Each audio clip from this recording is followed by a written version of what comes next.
Hello everyone, তোমরা সবাই কেমন আছো? আশা করি অনেক ভালো আছো। আমি অনেক ভালো আছি। মাই সিম্পল লাইফস্টাইলে তোমাদের অনেক অনেক ওয়েলকাম আমার নতুন একটা ভিডিওর সাথে।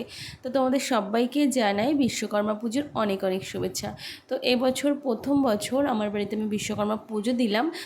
আর ঘরটা অনেকটাই বড়, কিন্তু যেহেতু আমার জিনিসপত্র আছে চারিদিকে, তো ওই জন্য ছোট্ট করে আমি এখানে একটু ডেকোরেশন করে নিয়েছি পুজো দেওয়ার জন্য। আর বেশ কয়েকদিন ধরে এত বৃষ্টি, এত নিম্নচাপ হচ্ছে, তো আমাদের বাড়ির চারিপাশে প্রচুর জল জমে গেছে, অনেক মানুষেরই অনেক প্রবলেম হচ্ছে।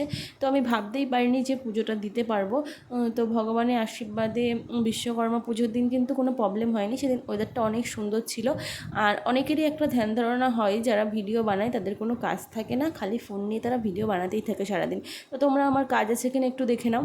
আর শুধু আমাকেই যে শুনতে হয় এমনটা নয়, কেননা যারা ভিডিও বানায় তারা মোটামুটি সবাই এই কথাটা শুনে থাকে যে তাদের কোনো কাজ নেই। তো যাই হোক, কিছু করার নেই, তোমরা বলবেই তোমাদের কথা।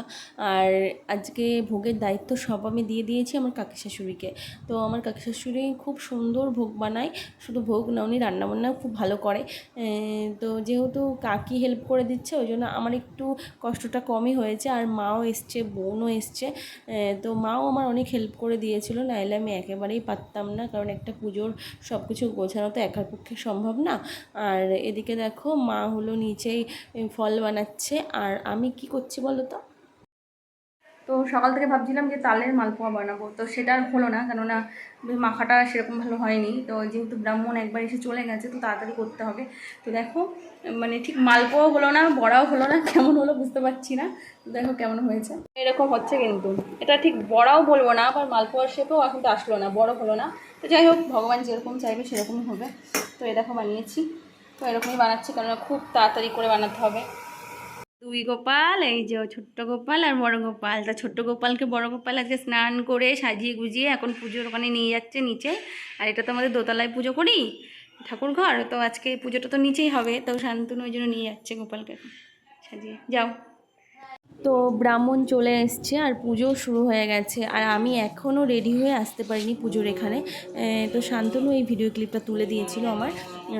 তো আমার মা এখানে সব কিছু গুছিয়ে দিয়েছে। আর এখানে আমার কাকি শাশুড়ি দেখো আবার খিচুড়ি রান্না করছে। তো তোমরা ভেবো না যে এই বাসনপত্র খিচুড়ি রান্না করে আমি ভগবানকে নিবেদন করেছি, একদম নয়। আমরা ঘরে করেছিলাম ঠাকুরের জন্য। আর আমি তারপরে রেডি হয়ে এই যখন পুজোয় বসবো। আর এদিকে দেখো শান্তনুর বেস্ট ফ্রেন্ডকে নিয়ে বাড়িতে চলে এসছে। এই যে তাই তো আমাদের বাড়িতে পুজোতে এসেছে। শান্তনু আবার গিয়ে ডেকে নিয়ে এসছে, তাই তো।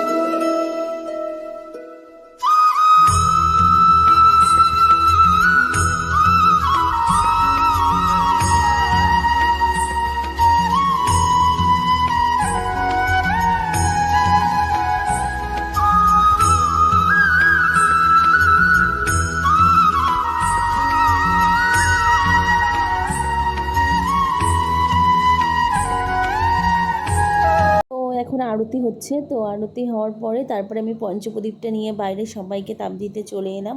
আর এদিকে দেখো এটা আমার বোনু। তো তোমরা তো আমার এর আগে কোনো ভিডিওতেই ওকে দেখোনি, কেননা ওর একটু অসুস্থ, হাঁটতে পারে না। তো ওই জন্য আমি ওর কোনো ভিডিওতেই আমি আনি না, কারণ আমার ঠিক ভালো লাগে না, ও তো এমনি অসুস্থ। তারপরে আমি আর কাকি দুজনেই অঞ্জলি দিয়েছিলাম। তো ব্রাহ্মণ ডাকছিল, ওই জন্য আমরা গিয়ে আবার অঞ্জলি দিতে বসে পড়েছি। তো আজকের পুজোটা বেশ দারুণ কেটেছে, মানে আমার মনের সব আশা পূর্ণ হলো আর কি। অনেক দিনের স্বপ্ন ছিল যে বাড়িতে বিশ্বকর্মা পুজো দেব এবং নিজে কিছু করব, তো দুটোই পূরণ হলো। তো দেখো এখানে আমি এখন প্রসাদ বিতরণ করতে বসে পড়েছি, তো সবাইকে প্রসাদ দিয়ে দিচ্ছি।